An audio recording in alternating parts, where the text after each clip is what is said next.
Hey, back again. Well, here we go again. So, little things I've done so far.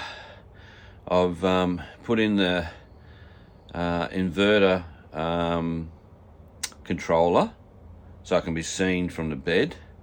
I thought about putting it up up the top there, but then I have to go all the way up through there, all the way through there, and then what I've done, I've actually tried to make it a bit easier for myself, because I'm putting in this new fuse block as well, and I don't know I'm going to put in a second fan, so I don't think so. I'll just stay with the one fan, see how it goes, because we're not using the inverter too much.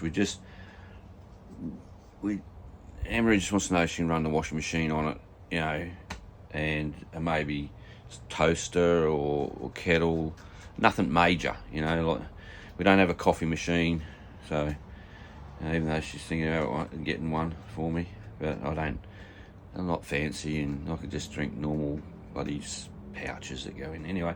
So, but if you go back, don't throw rocks at me. If you go back and have a look at my original video from when we went camping and had to put the DC to DC plug in outside and make it work a bit better, a newer one, it was reasonably neat. And I said I had to get in behind and really sort out the shit behind it, right? Now, this is what we got to sort out. Now, that was all behind. There's a 200 amp lithium battery, the DC, the 240 charger, and then the 500 amp cables coming in to our breaker and our neutral.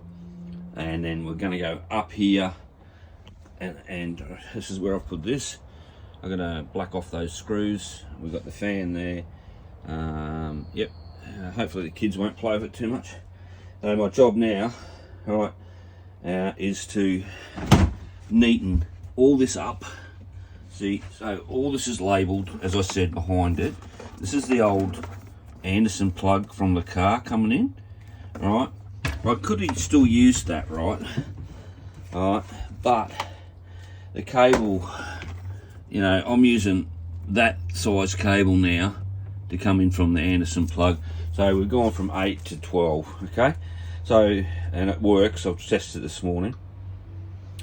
So this feed here, it runs up to there like that. So I got that bird's nest and spider web, all got to see the stereo, you know, and I cut off here, leaving it marked still, go into, hang on, I'll show you, go into this, and then come out the other side and go up into here, so I get rid of that fuse, and then this will be my fuse up here where I can get to them, which makes a lot of sense. Moving this out to just look for a fuse is not going to happen. So think about it and do it right and make it easier for yourself. I could have just left that in there like that, would have been fine. I would have been chasing out a fault error, and I would have had to pull all this out, and I don't really want to do that, you know. So before I put it all back in, I'm going to make sure that the 240 charger is still working fine, and then I'm going to fit it all up, and then run this jobby into the inverter, all right, into here, down into there, and then I've got to get an electrician. Of course, you've got to get an electrician. And I'm thinking about coming out of the inverter there and having all the 240 stuff on the other side, on the inside of this cupboard. So there's more room.